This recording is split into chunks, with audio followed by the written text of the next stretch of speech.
Imagine a kingdom immersed in dark intrigues where power is won and maintained at the cost of blood and betrayal. In this scenario, it is not only the kings who rule with an iron fist and a heart of stone, but also the queen's whose cruelty exceeds the limits of imagination. Women driven by excessive ambition and an insatiable thirst for control did not hesitate to manipulate and even sacrifice their unloved ones to secure their place on the throne. One of them conspired to massacre her own grandchildren. Another incited the beheading of a holy man and the first led an entire nation to ruin by replacing the faith of her people with a depraved and sinister cult that are. This cursed queens capable of such a ruthless and diabolical act if you recognize one live. Your answers in the comments you want to see who can guess the most and now for the video Queen Jezabel. The name Jezabel has ancient and rich roots that take us back to the time described in the Old Testament. Jezabel was not an Israelite. She was a Phoenician queen of a land where multiple deities were worshipped and she played a crucial role in the political and spiritual history of Israel. Her name is often associated with determination, strength and of course controversy reflects her ruthless nature, although she is remembered for her tenacity. Jezabel is also known for manipulating her murdered prophetic husband and conspiring against those who opposed her reign or her worship of the god Baal, a foreign deity. The exact meaning of her name Jezebel is the subject of debate among scholars. Many suggest that this name could mean something like Baal or Baal exalted and the Gruon, indicating a direct link with the Phoenician god Baal who was widely worshipped in the lands from which she came. However, in Hebrew this name takes on a pejorative connotation being translated as unclean or impure, reflecting the deep content that her name was held in among the Israelites. Street Kings 1631 tells us and as if it were not enough to walk in the sins of Jeroboam, son of Nebat, retook as wife Jezabel, daughter of Etal, king of the Sidonians, and went to serve Baal and prostrated herself before him. Her rival in Israel marked not only a political alliance, but also the beginning of one of the darkest periods of idolatry in the history of Israel, the story of Jezebel. The Old Testament begins with her departure from Sidon, an important Phoenician city, to marry King Ahab, ruler of the northern kingdom of Israel. This marriage was clearly politically motivated and aimed at strengthening ties between Israel and Phoenicia, a rich and powerful land. She was the daughter of King Etal, a king who according to the stories was also a priest of Baal, to cement in Jezebel's role as a deeply-rooted figure in the worship of foreign deities. Jezebel's rival in the kingdom of Israel not only brought a new queen, but also the aggressive introduction of a foreign religion that would deeply shock the Israelite people, contradicting the strict traditions and laws that the Lord had given to his people. Jezebel promoted the worship of Baal, a deity associated with fertility and natural forces. Jezebel's influence over Ahab was immense, leading him not only to tolerate but also to actively promote the worship of Baal throughout the kingdom. Kings 21:25-26 describes the impact of this union. There was never anyone who sold himself to do what is evil in the eyes of the Lord like Ahab, incited by his wife Jezebel, reacts in the most abominable way. Serving idols, as did the Amorites, von the Lord gradually expelled from before the children of Israel. Little Jezebel built temples in honor of Baal and installed her own priests and prophets in the courts of Israel. She was not content to be a simple passive wife. Jezebel was a controlling figure who used her position to strengthen the worship of Baal at the expense of the worship of the Lord. Street King 18.199 gives us a clear idea of the extent of her influence. Therefore, Gater all Israel near me on Mount Carmel with the 450 prophets of Baal and the 400 prophets of Astarte who eat at Jezebel's table. This verse reveals that Jezebel maintained a true court of prophets supported by the royal treasury exclusively dedicated to the worship of Baal. Her influence was so vast that many Israelites, fascinated by the splendor and power of Baal, ended up succumbing to the temptation of idolatry. Their devotion to Baal was not limited to their own worship. Jezebel was afeared queen by those who still followed the eternal. She fiercely opposed the prophet Elijah who dared to challenge her prophets during a confrontation on Mount Carmel, where God demonstrated his power by consuming the sacrifice with fire while Baal remained silent even in the face of this indisputable proof of God's supremacy. Jezebel remained steadfast in her devotion to Baal and in her persecution of God's prophets. The story of Jezebel in the Bible is a striking example of how the abuse of power and rebellion against God can lead to the destruction of a nation and individuals who become queen consort of Israel. Jezebel not only used her position to promote the worship of Baal, but also took drastic measures to eradicate all traces of faith in Yahweh, the God of Israel. 1 Kings 184 records that Jezebel mercilessly persecuted the prophets of the Lord. When Jezebel destroyed the prophets of the Lord, a took 100 prophets, e then 50 by 50 polegadas a cave and fed them with bread, and this episode reveals the ferocity of her campaign against the prophets of Yahweh and shows how she sought to eliminate all opposition to her religious agenda in addition to promoting the worship of Baal. Jezebel used state resources to support hundreds of prophets of this pagan date.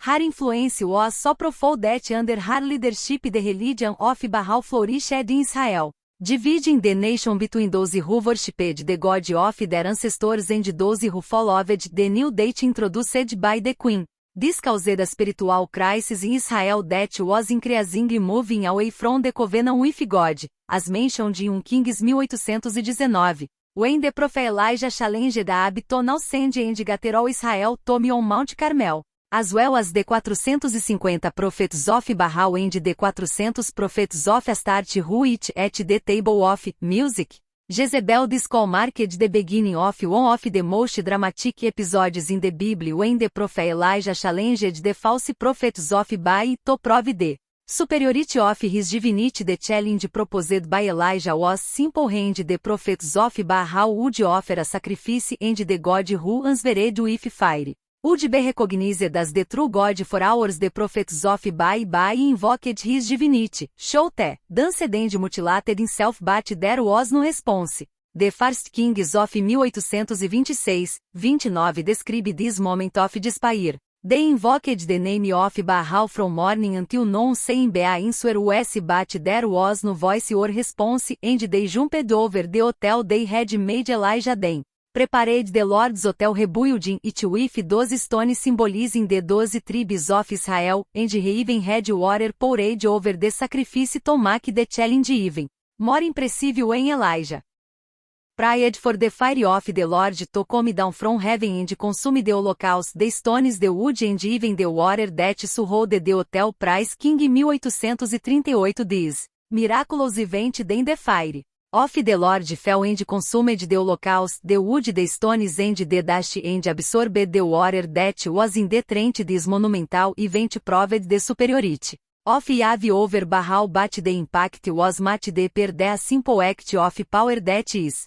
In a moment of divine vengeance he ordered that the prophets of Baal be killed with the sword, thus eliminating the most visible supporters of the pagan religion of Jezebel. A king in 1840 declares to capture the prophets of Baal so that no of them escaped and recalled them, and Elijah led them to the torrent of Kishon, where he massacred them. This massacre, although it was seen as an act of justice by many, triggered the wrath of Jezebel upon learning of the death of her prophets. Jezebel swore to kill Elijah as described in 1 Kings 192. Jezebel sent a messenger to Elijah to tell him that the gods will deal with me with all their severity if by this time tomorrow I do not make your life what you have made it of tears. Fearing for his life, Elijah fled to the desert, exhausted and oppressed. He begged God for death, feeling oppressed and unable to continue his prophetic mission. 1 Kings 194 describes his death. However, he went into the desert for a day's walk and sat down under a fast and asked for death, saying, Enough now, forever take my soul, for I am better than my fathers. However, God in his infinite mercy did not abandon him. He sent an angel to strengthen Elijah, providing him with food and guidance so that he could continue on his path. This phase of history reflects not only the physical and spiritual battle between Elijah and Jezebel, but also the prophet's deep inner conflict that required spiritual restoration while Jezebel continued to rule with iron fist. Her domineering nature manifested itself in other episodes, the most famous being the conspiracy to seize the vineyard of Naboth, a simple man with property near Ahab's palace. When Naboth refused to sell the vineyard, respecting the Israelite tradition of not alienating lands inherited from their ancestors, Ahab was distressed. Jezebel, however, used the ruse to invent false accusations against Naboth, as described in the First King 21:1810. She wrote letters in Ahab's name, sealed them with the king's coffer, and sent them to the elders and magistrates who lived with Naboth in his city. This is what she wrote in her letters. Publish a quickly put Naboth at the head of the people and put two wicked men in front of him who will testify against him, saying that you have cursed God and the king. So take him out and stone him, and he died. Naboth was unjustly condemned and executed, and Ahab took possession of the vineyard. This act of Jezebel did not go unnoticed in the eyes of God. The prophet Elijah was again sent to confront Ahab and Jezebel, professing their destruction because of their acts of injustice and idolatry. Elijah, moved by the divine call, vigorously denounced the wicked actions of King Ahab and his wife Jezebel, emphasizing that their practice corrupted and their idolatry would not go unpunished. The prophet not only announced the judgment of the year on the royal couple, but prophesied in a precise and detailed manner the tragic end that awaited them for Ahab. Elijah declared that his throne would be taken from him and that his lineage would be destroyed, a terrible end for a king who led the people of Israel into idolatry. And injustice towards Jezebel. The prophecy was even darker. The Lord also spoke about Jezebel, saying that the dogs would devour Jezebel from the wall from Gisel 1 Kings 21:23. This terrible image was a symbol of divine judgment upon his cruel actions and his refusal to repent. Although Ahab was affected by Elijah's words, he could not escape the fate that was in store for him. 1 Kings 22:34:35 describes the death of Ahab, which occurred exactly as foretold. Then a man drew his bow at random, and struck the king of Israel. Between the pieces of his armor, the king told the one driving his chariot to turn and take me off the battlefield because, in seriously wounded, the fighting became increasing fierce. That day the king was held stationary in his chariot in front of the Syrians, and he died that same night. An arrow fired at random in the middle of the battle found Ahab thus fulfilling the verdict pronounced by Eli, according to which he would not escape unharmed, and that his death would mark the beginning of judgment upon his house. The prophecy concerning Jezebel took a little longer to come true, but the king's fate could not be avoided after her death. Ahab's son Ahaziah ascended the throne, but Jezebel's reign over the kingdom remained powerful. She did not repent of her actions, however, and persisted in her rebellion when Jehu, one of Israel's generals, was considered the instrument of divine justice destined to eliminate Ahab's line. Jezebel finally met her fate when Jehu entered Israel, where Jezebel resided. She attempted to confront him from her window, perhaps in a final gesture of defiance or irony, but her servants, obeying Jehu's order, rushed to her. The window of the Kings 933 speaks of the green fulfillment of prophecy. He said, throw her down, and they threw her blind, it splattered on the wall and on the horses, and it was trampled underfoot. Elijah's prophecy was fulfilled in such a precise and terrible way because after her fall, the dogs devoured Jezebel's body, leaving only her hands, feet and skull. As had been predicted, Jezebel's end was not just retribution for the crimes she had committed against God's prophets and for their support of Baal worship, but also a symbol of what happens when power is abused and divine justice is ignored. The actions of Impeachable and Jezebel brought judgment not only upon themselves, but upon all their members. A clear example of the consequences of straying from God's commandments. Provérbios 11:20 reflect this reality well. Certainly the wicked will not go unpunished, but the posterity of the righteous will be saved. The story of Athaliah is one of the darkest and most tragic in the Bible, marked by excessive ambition, idolatry, and a relentless thirst for power. Daughter of Jezebel and King Ahab of Israel, Athaliah inherited the moral and spiritual corruption of her parents, two of the most cruel characters in the scriptures. Jezebel famous for her idolatry and persecution of the Lord's prophets, and Ahab, for his tyranny and murders, profoundly influenced Athaliah's journey in the image of her parents.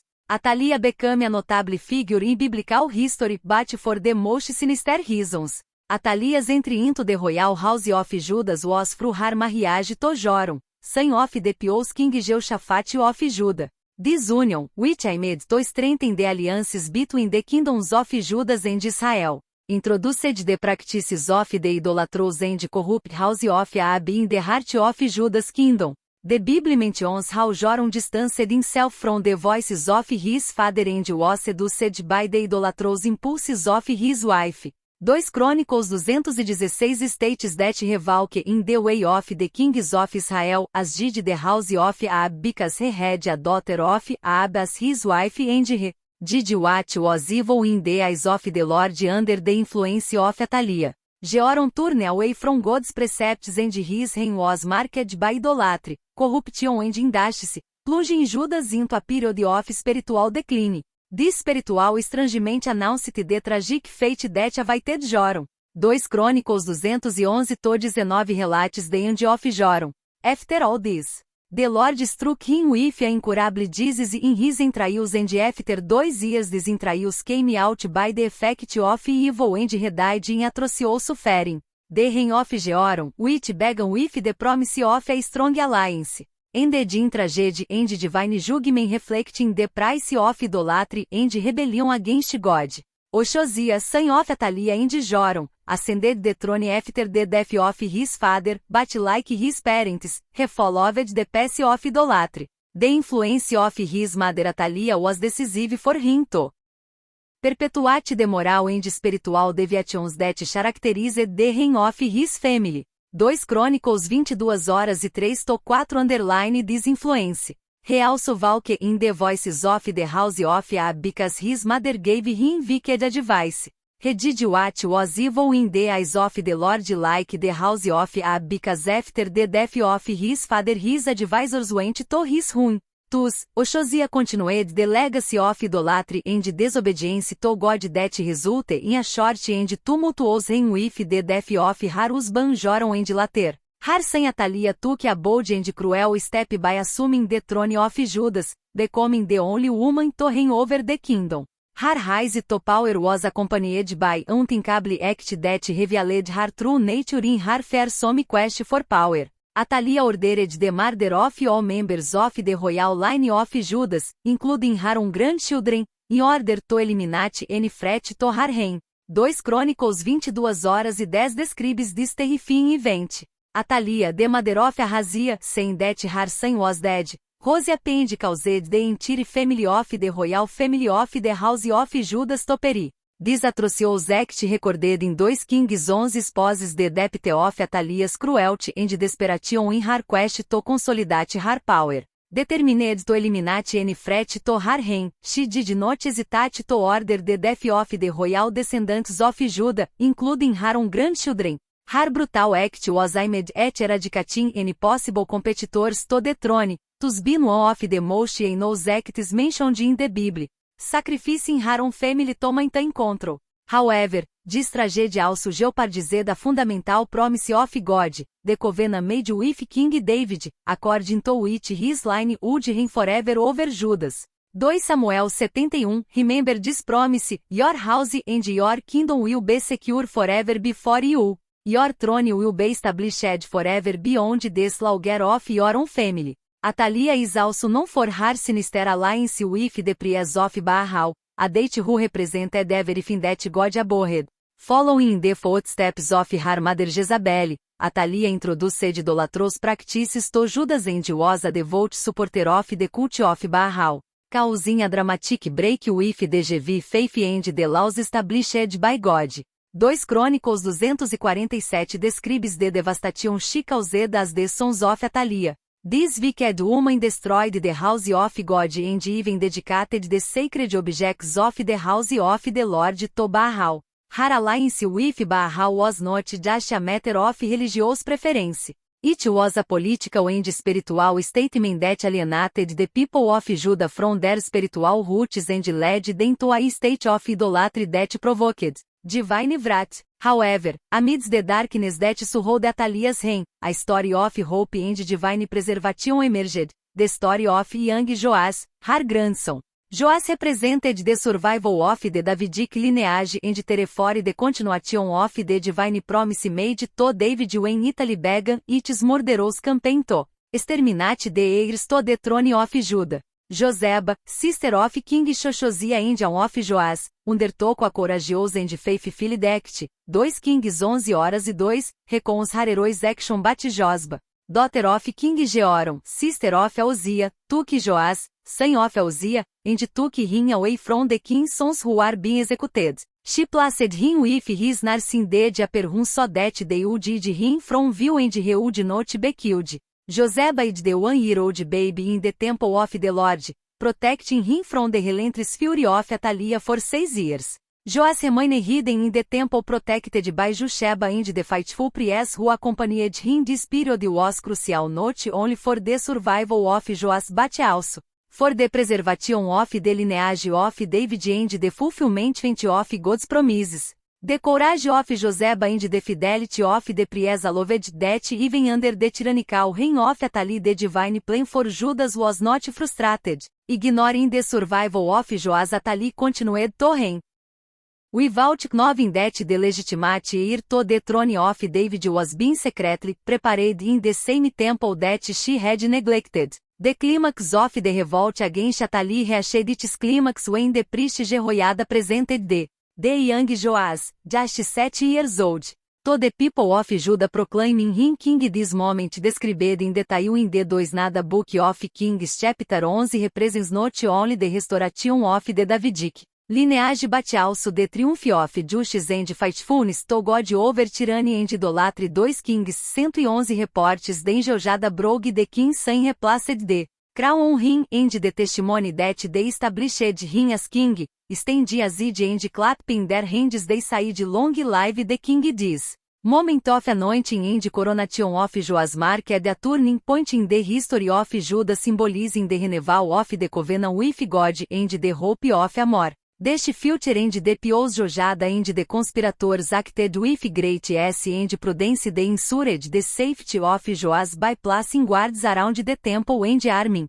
loyal men to protect the young king. This event was well received with great joy from the people of Judah, exhausted by the oppressive and idolatrous government of Athaliah. The sound of trumpets and cheers resounded throughout the kingdom, marking the end of a dark era and the beginning of a new phase of hope.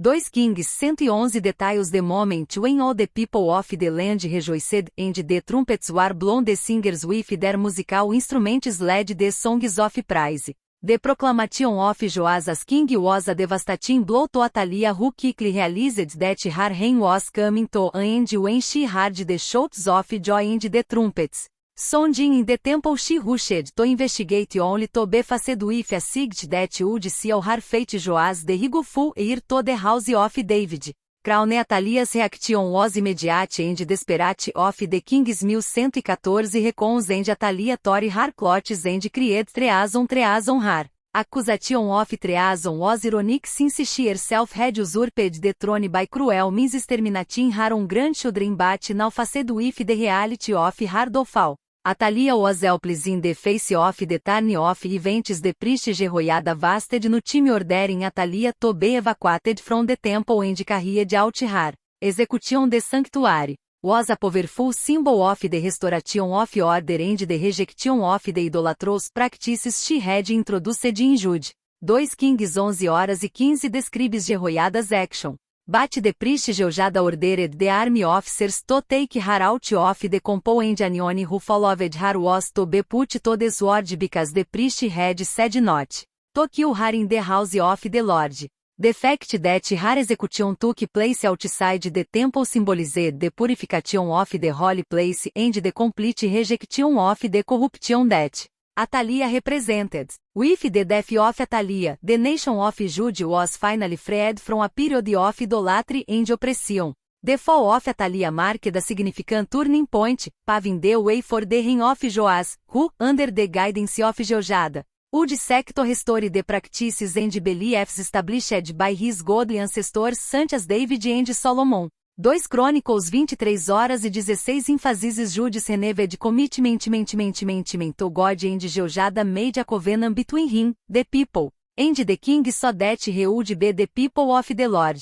Event represented not only the end of a tyrannical regime but also the beginning of a process of healing and spiritual restoration for the kingdom of Judas. Joás' ascension to the throne brought with it the promise of a renewal of Judas' covenant with God and a return to true worship away from the influence of the harmful cult of Baal that Atalia fostered. Jehoiada's leadership as a priest faithful to God was essential in ensuring that the young King Joás was educated in the voices of the Lord and that the kingdom of Judah returned to the path of righteousness and loyalty.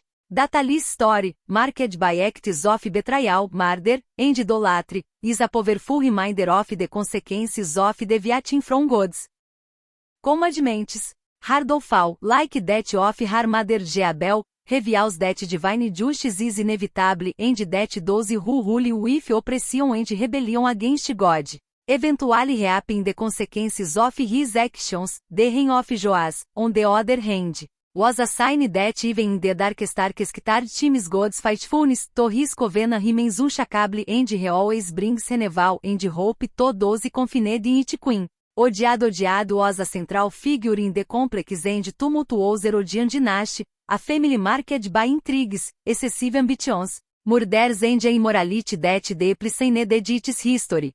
The Herodian dynasty that ruled Judea under Roman domination is known for its political antics and betrayals, often leading to power struggles that frequently ended in acts of violence and murder. As a direct descendant of this lineage, Odiad was shaped by a family environment deeply marked by the thirst for power and the lack of scruples, traits that would accompany him throughout his life.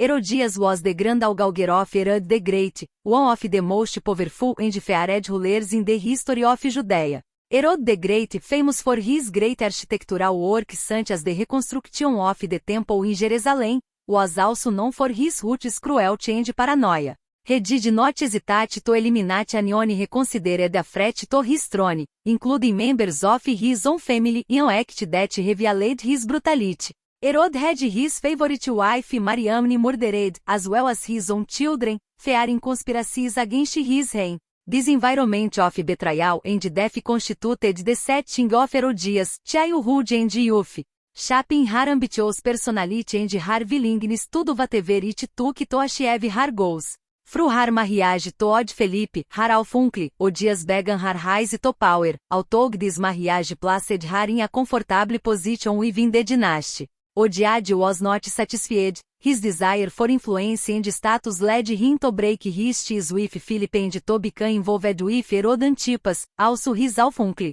who ruled Galilee and Perea as tetrarch. This scandalous relationship, considered illegal and immoral by Jewish law, would mark a turning point in his life, not only because of the religious implications, but also because of the political consequences that would result from this. John the Baptist as a prophet preaching repentance and justice could not ignore this incestuous marriage and contrary to the law of Moses. John publicly declared that this union was illicit in the eyes of God, which aroused the wrath of Herodias. Matthew 143:4 tells the beginning of the conflict because Herod arrested John, having him tied up and put in prison because of Herodias' wife of his brother Philip, because John told Herod that he was not born authorized to have him. John's words not only criticized Herodias' morality but also questioned the authority of Herod Antipas, generating a deep political malaise offended and humiliated by the public exposure of his sin.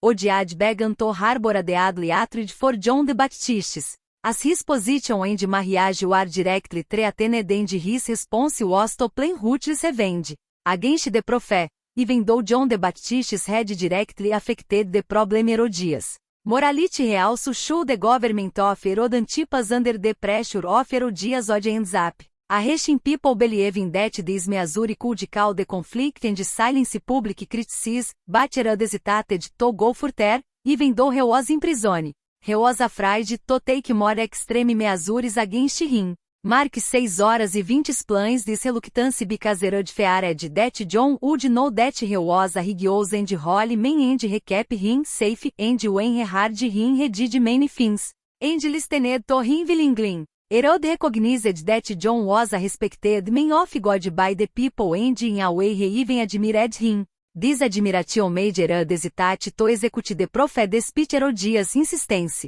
On the other hand, Herodias did not share the same consideration, her desire for revenge against John the Baptist was relentless. The words of the prophet deeply wounded his reputation and exposed his actions before the people of Israel. For Herodias, imprisoning John was not enough, she wanted him dead however. John the Baptist's popularity among the people and Herod's caution towards such a respected man meant that she had to wait for the opportune moment to carry out her plan. Herodias' pressure on Herod was constant. Herod's power would be threatened. The conflict between Herodias' desire for revenge and Herod's reluctance to kill John created grave tension within the court. Herod, who lived between the fear of losing popular respect and the fear of Herodias' anger, ended up keeping John the Baptist in prison, but alive, however determined Herodias was, and soon she would find the perfect opportunity to carry out her desire for revenge.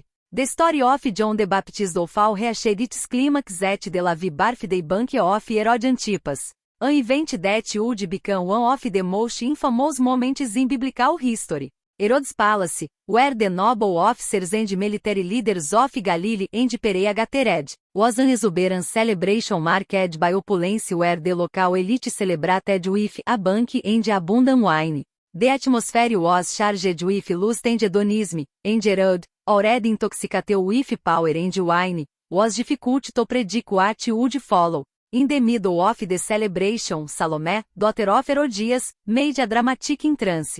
Although her name is not directly mentioned in the Gospels, tradition identifies her as Salome. Young and beautiful, she was called to entertain the guests with a seductive dance carefully orchestrated by her mother, Odiade, who saw in this occasion a golden opportunity to carry out her revenge against John the Baptist. Mark 622 describes the daughter of Herodias entering and dancing for those at the table with him. Salome's dance was so captivating that everyone was amazed, especially Herod, who, intoxicated by the spectacle and the atmosphere of the party, made a reckless promise that would tend the fate of John the Baptist. Intoxicated by Salome's beauty and the festive atmosphere, Herod, without thinking about the consequences, publicly declared, "Ask me what you want and you will give it to you," which would further underline his commitment and grandly added, "until the middle of my reign."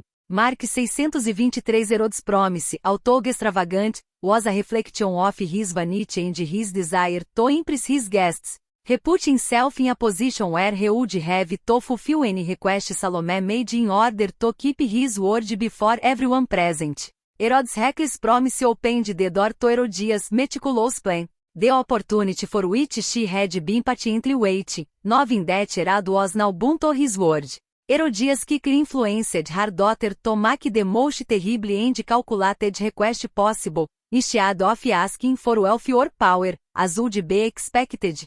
Odiado ordered Salome to demand something much darker the head of Jean Baptiste. Mark 6:24 Near the moment when Salome without hesitation followed her mother, "Esse advice and said you want you to give me now on a platter the head of John the Baptist when Salome following the Herodias. Instructions asked for the head of John the Baptist on a platter. Herod Antipas found himself in a profound dilemma. Salome's request disturbed the king who was a vary of Jó. Zolines and Rigiousness. Matthew 149 describes Herod's state of mind upon hearing the request and the king distressed because of the oath and those who were at table with him ordered that it be handed over to him. Herod knew that John did not deserve such a fate but was cornered by his own imprudence. He had made a public promise in front of his guests. The Nobles and the most important officials of his court and for a ruler like Herod, appear enviar or incapable of keeping his word would be disastrous to his reputation the pressure of honor and social appearance weighed more than his own moral conscience,